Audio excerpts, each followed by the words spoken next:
Hello, everyone. It is Joraine Costales with the Costales team coming to you live on Instagram or wherever you're watching. I have a very hoarse voice right now, but I committed to doing Thursday talks with the Costales team, and so that's why I'm here and that's why I'm showing up. Really didn't want to be on here today because of my voice, but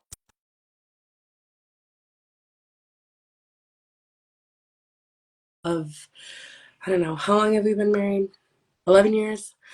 Almost 12 years, is something that he has taught me is the importance of keeping your word. So if you say you're going to do something. And that's something we tell our clients as well is we're not here to overpromise and underdeliver. If anything, we'll underpromise and overdeliver and try to do that. So anyhow, hello, Mark. What's up? How are you? Happy Happy Thursday. Thursday. It's been a week. I It's know. been I a very know. challenging week. And it's so dark outside Yeah, now yeah, at this time. I feel like I should be in bed with some socks and like a hot cocoa. And it's that cold winter weather that makes you feel like Christmas is coming. Like you can smell it in the air and feel it in the air. Like, yeah. I mean, it's funny how the last part I heard you say was talking about where your word is what you need to keep, right? Because at the end of the day, Tony Montana said it best, man. All I got my word and the other one, but I mean, again, I think it's a true testament, right? Because I was just on live about an hour ago with Sergio, and I had a decision to make. Should I continue my live to do what I was going to do with Sergio? Regardless of what the results were, regardless of who showed up, regardless of who did it, I made a decision. I said, you know what? Gotta do it. And it's happened many times, right?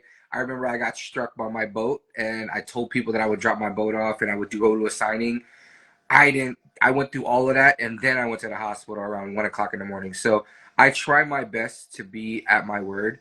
I mean, literally, if I can't do something, it's probably because I probably physically can't, or something else came up that was like very much not much more important, but it was just I had to, right? And that's why with our clients, family, and friends, understanding and flexibility is something that I appreciate on their end. So, but yeah, it's been one heck of a week. It is like dark outside. I feel like there's gonna be trick-or-treaters coming to my door, and I'm gonna tell them no candy.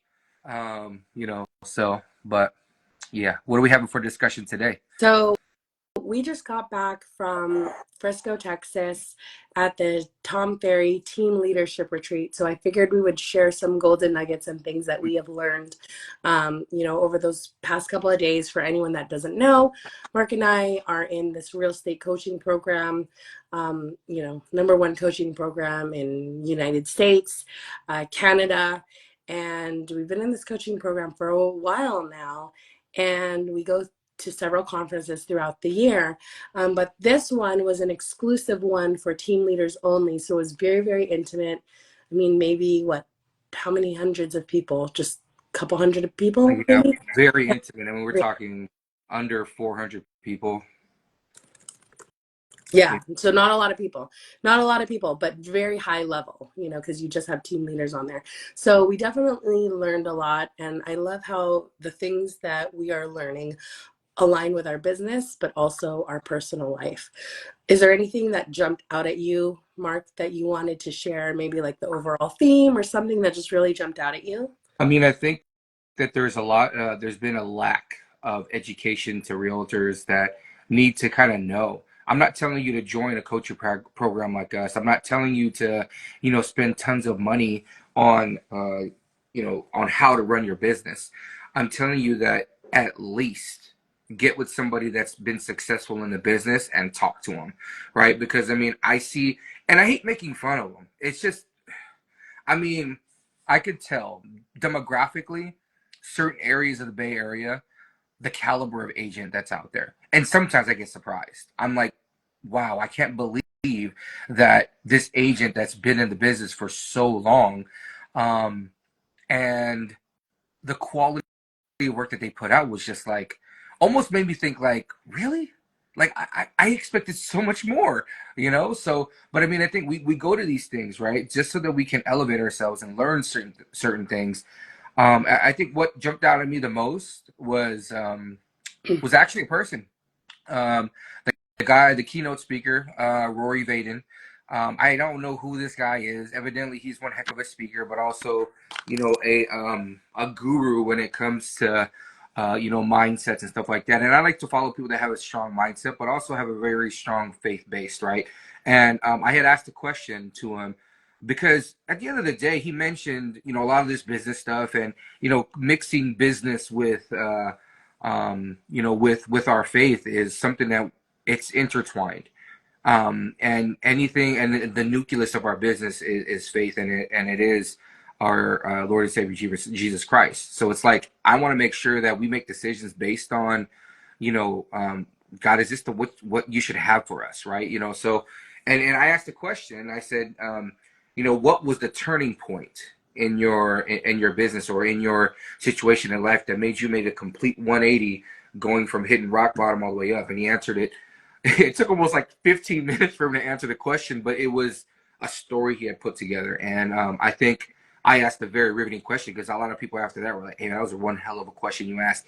Even Tom Ferry himself, when I took a picture with him, as we always do, he's like, hey, man, that was a great question. I was like, I know you should have me on stage. And I said, never mind, I shouldn't do that. But he stuck out to me. I started following him, kind of just seeing what he was doing, what he does.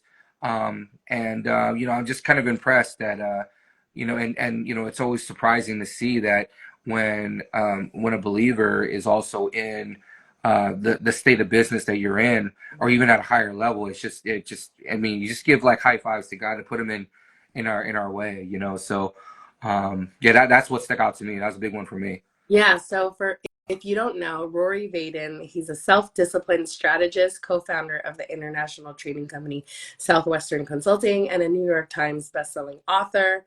And so, yeah, he talked about a little bit. We're actually going to have him as a speaker at our elite retreat in January. So I'm excited to hear him again. I guess we're going to Orlando.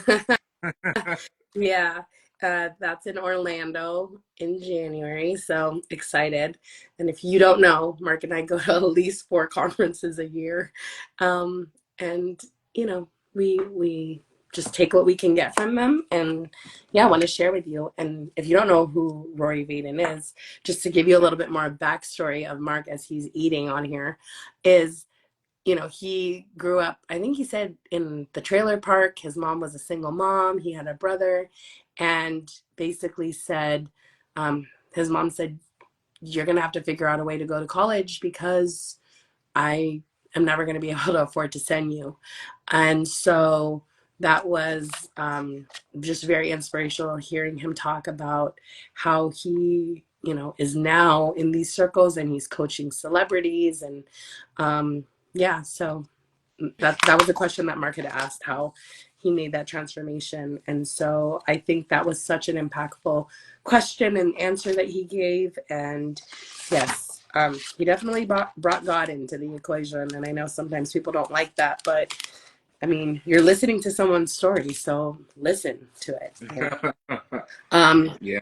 yeah, something that jumped out for me was, I mean, I have pages and pages of notes. And the first thing that I wrote is action solves everything. And so we need to increase our speed. Um, and like a perfect example of that is today. There was an opportunity for someone was looking for real estate agents in the Bay Area. This is an agent from out of the area, and she's looking for an agent that can help someone in Newark sell their home. And I was like the first one that responded. She called me. I answered my phone right away. And she said, oh, yeah, I called some other guy, but he hasn't called me or texted me back yet. Mm, So, mm, mm. you know, You you snooze, you snooze, lose. you lose. And so I was like, okay. And so, her and I got to talking. And so, yeah, I mean, that's kind of just an example of how having speed really helps you. I mean, I think in every situation, I can't think of any situation where being fast is not a good thing. I mean, if I you're can. being chased by a hyena, okay, yes, I can think of one. Um, but like for example, but it could come in handy in some situations. You don't know. But like, let's say you're getting chased by a hyena, right? Like, you don't want to be the last person, you know, in a group running from this It, hyena. And the same with this situation that I told you about this morning. You don't want to be the last person responding if someone's asking for help, you right, know. and I'll tell you this. Um, many stories, right, I have about this specific situation, just because being fast doesn't mean everything. I remember, and I'm going to use a sports situation because honestly, it's about mindset too, right? So, as you guys didn't notice, if people that know me, I'm a huge football fan, right? I mean, I'm not talking like, oh, I know statistics when John Madden picked his nose on this game. No, nothing like that. I'm a fan of the game itself. I'm a huge quarterback guy, right? And I follow the greats. I mean, Tom Brady's up there, top echelon, just because of his greatness and how many Super Bowl rings he has, right? Bringing back to the story. So I remember we were camping, and this was a few years ago with our camping trip we go every single year. And I remember having a team, and we were bigger. It almost, if you were going to compare it, and I'll give you guys a little bit more insight. It was like linemen, and then one small person versus a whole bunch of fast people, right? And on the other team, there's a massively faster dude than everybody on the field, right? But there are ways to counteract people that are fast, especially in a football game. So you got to learn to strategize against them. And I think that in those situations, right? You know, in this situation, Drake's talking about basically the early bird gets the worm, right? In those situations. So, but in these situations, that's the reason why we go to these conferences, is so that we can how can we maneuver when somebody's going so quickly? How do we stop? How do we strategize against that, right? But in this situation, we're talking about meeting with the client, being the first one there, being the first one to be in front, right? We're not here. We don't go to these conferences so that we can bamboozle everybody on to buying a house. It's not about that. It's how we can be better at explaining. How can we be better strategizing with our clients? How can we talk to them so that they will understand? So all those things are there for it, and there's so much stuff that I've written down, and my notes are so badly written. Yeah. I But mean, I literally have pages and pages of notes here. yeah, That's not a good example because there's a big gap right there. But I have pages and pages of notes. Okay, here, see there, now and you that's can see. not including any of the screenshots we took. That's not including anything that we've sent to our coach. Anything that is. All those things, and I think that there was so many different things in these real estate conferences, and it doesn't even have to be a real estate conference. It could be just any conference. We think that uh, Yeah. stick to So a like for few items, right? what was that? Stick to a few items that really strike really like that's going to make a huge difference in your business. So that's was another thing that I've also learned as well. Yeah. I mean, there's so many things, right? Whenever we go to these conferences, I feel like there's so much to learn and so much to take in. And we learned a lot about teams and how teams are performing in real estate and how teams are outperforming solo agents. We're talking about how marketing, new marketing strategies, things to do. We're talking about admin, operations. We're talking about finance. We're talking about leadership. We're talking about sales, how to be a better leader, mastering accountability, how to elevate your team's production. Um, Yeah, let's see. I mean, it's almost like you're building. You're again using the sports analogy. If you were trying to build a basketball team, you're going to need a power forward. You're going to need a shooting guard. You need a point guard. You're going to need a center, right? I mean, back then that's what we called them, and now they call them like 1, 2, 3, 4, 5, which is kind of like the starting lineup, which is weird. But like you're building a team, right? And you want to help. And these team leaders are anywhere from starting completely like, oh my gosh, my business is blowing up so much that I need to start a team and I need to start delegating and doing these different things, to people that have over 200 to 300 people on their team and they're managing it successfully, right? So we're trying to get to that point where we don't want like 400 or 500 agents. right? I mean, I'll take a solid 10, if that, and just train them up and have like a small like a grunt team. You know what I'm saying? Something that's got to put some dirt on them to get down and dirty. You know. So, but people just need to have that. That tenacity of I need to get it, and there is no turning back. There is no plan B. This got to work. Same grit, same culture. You know what I'm saying? Yeah. I mean, I was talking to an agent today, and her and her partner just joined up, and they want to start a team. And so we're going to be talking to them about, what we've done. She even offered to buy our systems and our processes because I said we're so organized with our systems and our processes. And she was saying they're great in sales, but on the back end, when it comes to organization and all that stuff, that's where they need help. And I feel like we have a really, really good system and processes with a lot of the stuff we do. And so a lot of stuff just gets automated, nothing gets missed. We have checklists for everything. We have SOPs, standard operating procedures for everything. And she was like, can we get on a Zoom tomorrow? And, can I buy them from you? Can you show me what you guys are using, what you're doing? And I was like, you don't need to buy them from me. Like, I'll just show you, for free. Mm. And so, Oh wait, so go back now. You said free now. yes, I'm not going to See, charge her I know I'm not telling to show you to her. do so, but it's interesting because especially now in these days where people are like so quick to monetize something. Mm, Why should I charge every single one of my family friends? Hey, sorry, I'm gonna need $5, to even speak to me right now. Like, do I need a retainer to have a weekend with you? Like, no, we are people, right? And we are busy, right? I mean, I actually blew somebody off and I feel completely bad. I'm gonna actually reach out to him because I told him, he said he needed a call and I wanted to reach out to him. I got so busy yesterday, and again, I don't forget. It was one of those things. I had it on dial and I just fell asleep, right? So, but it's one of those things where, again, being about your word, but also you can't forget about the little people, right? And you just got to remember, like, yo, people people need that conversation. I don't need to, I don't need to monetize it for any reason, right? So that's awesome. I feel like that's great. That you're kind of letting them in and showing, the Wizard of Oz, all the things that's going on behind the curtain. yeah. So So we have a Zoom with them bright and early tomorrow. we, So, yes.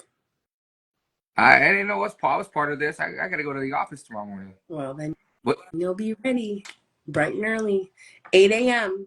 So, Okay, well, I'll just be there to shed light. You can show them all the processes. Oh, I guess that wasn't a joke. All right. anyhow, all right. Yeah. I mean, before we end this, is there anything else that you wanted to share that was like such a key takeaway? Um, I also think too. This is one of the things I think as well. Um, I ask, who are these people, right? Because there were three people in specific in that I'm being specific with that own multiple businesses, and I'm oh like, my are gosh. you kidding me? Like, Yes. I feel like I've Yes. been slacking my whole life. Right. So hold on, we'll give them some background. So at these conferences that Mark and I attend, right? Like, and this is just shameless plug. If you're thinking of moving anywhere in Canada, the United States, let us know because we have connections for you and we know the top realtors in a lot of different places. So we met a few people and some people we met for the first time, some people we already knew, but just started talking to them more about their life and kind of their backstory. And there was one person, that owned how many boba shops before real estate? Six, Six six boba shops. boba, and not just any boba shop. It was Tapioca Express, which is like usually one of the ones that are really, really good because they also sell food. Yes. Um, So this agent, before he started selling real estate, when he was in his past life, hi Ingrid, he had six boba shops, and now they still own like two, right? But Mark's like, I just want to own one boba shop. And how old is he? Is he younger than us? Is he in his I 30s? think Yeah, so. yeah, and he has a team that's killing it right now. Hmm. Killing it.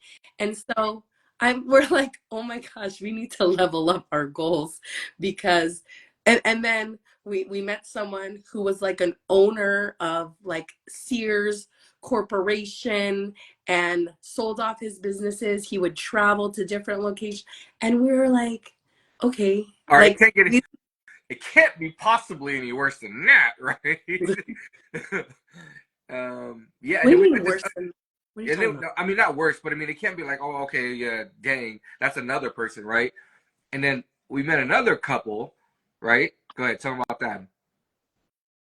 You can tell me. Okay, well, you don't. Well, anyways, so there was this other couple we met. They're a couple that lives in Tennessee, and they're licensed in like Georgia and Tennessee. So they cover pretty much the whole state of Tennessee, if that's correct.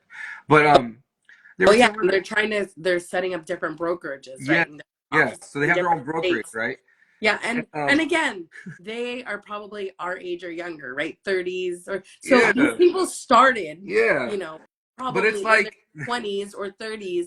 And I'm like, you know how many 20, 30-year-olds have no plan? You know how many 40, 50-year-olds I still see with no plan? And I'm not saying we're the best at all, but I love being in surroundings like this because I mean, we have our own business goals and our dreams and the vision that we have for our life, but just seeing how other people have different visions and business goals, um, and whether they're up here or they're down here, it's like, I don't know. I like seeing that stuff and sharing that stuff because I yeah, feel like it either lets me know if I'm way down here or if I'm, on pace where I need to be. Um, and it just shows that sometimes everyone's dream is different, right? Like I never would want to open up a brokerage in multiple states and have to manage all of them. Actually, I take that back. Never say never. But like owning six boba shops, not really my dream. yeah, Or owning a Sears, right? Like that stuff's not really my dream. But maybe if I did one, you never know. You might learn to like it. I mean, it's not like they bought six at one time. I'm sure they started with one and then he yeah. grew from there. It was awesome because like it just hearing the stories is like and the one couple that we were talking about that's licensed in Tennessee, they opened up 6 subways, and they were the first. Mind you, you're pioneering this thing, and I don't know if it's still like valid, but they were the first subway that offered drive-through for a subway. I was like, what? Like how is that even possible? And in my mind, I'm thinking, all right, they must be rich. Their parents must have been like balling out of control. I don't know, right? But I don't think that they all came from money somehow. I have no idea. But these people are just they're so humble, and that's the reason why these programs Yeah. or this trip was Yeah. so But like isolated. But You know, what one never. thing that everyone has in common, right? And especially with real estate as a whole, like you have to have a very strong work ethic Yep. because the people that fail, right? The 95% of people that fail in real estate, within the first 5 years of getting their real estate license or whatever the statistic is, those are the people that think it's easy, that come in as a hobby. They don't treat it like a business. They don't have training. They don't have mentoring. No one shows them how to market. No one teaches them how to negotiate. No one shows them how to read a form or fill out a form, right? Like, these are the people that, no offense to those people, right, are feeling a little bit lost because they maybe they have the vision, but they don't have the direction to get there.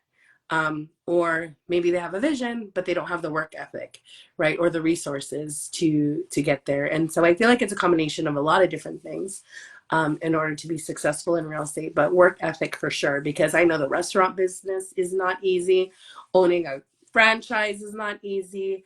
Owning a corporate, I mean, the people that are owning stores, like all these people like owned other businesses before they got into real estate.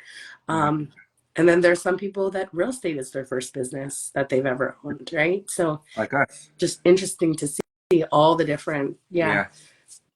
Yeah. And parallels we and different. would have never had these like intimate conversations if there were like 6,000 realtors, right? Because then you got so many people going in and out. You miss one thing, you miss another thing. It's like you miss the connections. And I think, when we go to these conferences, I always look for that one person that I did not meet before, or I learned something new about some people. And I learned so much during this last trip. Um, but it's interesting, right? I mean, learning a little bit more about a state completely different than California, right? So it was interesting to kind of know how people do. We actually went to an open house, which was Yeah. interesting. Friended a realtor that was there, great agent, right? Knew what she was talking about, and it was such a. It's weird, right, to have an agent do a good job, and like you're simply just impressed by another agent because to be quite honest, before that I went to 3 open houses. They didn't know I was a realtor, but I walked in there, lights were off. This guy handed me this guy this guy showed me the listing on his paper, but I couldn't have a flyer because it was his only one. And he didn't have any more. He just printed the one. And it was like, this is my only one, and I can show it to you. You could take a picture of it, but I can't give you this one. I'm like, then why even come here to do this open house? It's, and again, I'm not telling him that I'm not the best to do at open houses, but like that, if your client comes in and sees that, I would be disappointed. Like I would have fired that agent because the lights are off for one. There was a stench in the air, right? The home was not staged, and that doesn't have to be, but it wasn't even really clean, But the house we went to in Capel, Texas, the house was staged, but it showed beautifully. At least it was clean, right? She knew everything that was about the. She knew a lot about the seller, right? She knew about the home when it was there. She knew about the city that it was in. So all that right there is a combination of what a great realtor should be. But I mean, again, that's why there's so many different levels. Yeah. That's why we go to these things to be better. Yeah, and that's what I was gonna say, right? Like that agent that you met at the open house, and even the clients don't know what they don't know, right? They might think that's normal that you just print one piece of paper and not give a flyer out. And every agent runs their business Right. differently, right? Some people don't have flyers at their open houses. Some people, like us, we have food, we have music, we turn on all the lights and open all the blinds, right? So that we can let in the natural light when we do an open house. Like that's the first thing. My kids know that. My kids have probably done over like 500 open houses. They know what to do. And so, but an agent that maybe wasn't shown that, or again, they just think they're just there to be a body. Um, and they think they're doing their job, and the client doesn't know any better, right? Mm-hmm. Because maybe they didn't interview anyone else, or maybe they don't know anyone else, and they just kind of Yeah. went with that agent. Yeah. And that's why I love it when like at times when our sellers come to our open houses, not to talk to us, but more like see. Because while we're talking to them, we could be talking to other potential buyers, right? Or potential sellers or potential anybody, neighbors, right? So many times we always tell our clients, hey, you can come to an open house if you want. We'll be having, some people we left food for, stuff like that. But I mean, again, just making that's how you stand out. That's how you separate yourself from all the what is it, 144,000 agents that are licensed in the country, I'm right? That's how you separate sorry, how many? Wait, 144,000 plus real estate agents in the nation, no, hold on. in the country. Sorry, in the country. Hold on. There's 1.4 million real estate professionals in the United States. I'm sorry, 144,000 just in California. Sorry, sorry. I think I got the numbers mixed wrong. Yeah, I but was you're like 144. 144,000. That's it? Yeah. Impossible. Everyone's getting their license, and everyone gets licensed, I feel like, every 5 minutes. You could throw a rock and hit 10 realtors. Yeah, It's true. yeah, but probably only one of them is really good, right? So, no offense to The other nine. yeah, but just don't be that person. Anyhow, it's 6:31. Thank you, Mark, for joining me on here. I will see you. Hey, got me some fireworks. Okay. I Doesn't never work when I do. does it for you. Yeah. Hey, Joey. He didn't even do a thumbs up. Thumbs up work. Oh, there you go. Okay. All right. Anyhow. Bye, All right, everybody. bye. Thank you. And as always, feel free to reach out to us if you're thinking of buying, selling, joining a team, starting a team. I mean, we'd love to be a resource for you in any way, shape, or form that we can help. And yeah, feel free to DM us anytime. Okay. Take care. Peace Bye. in.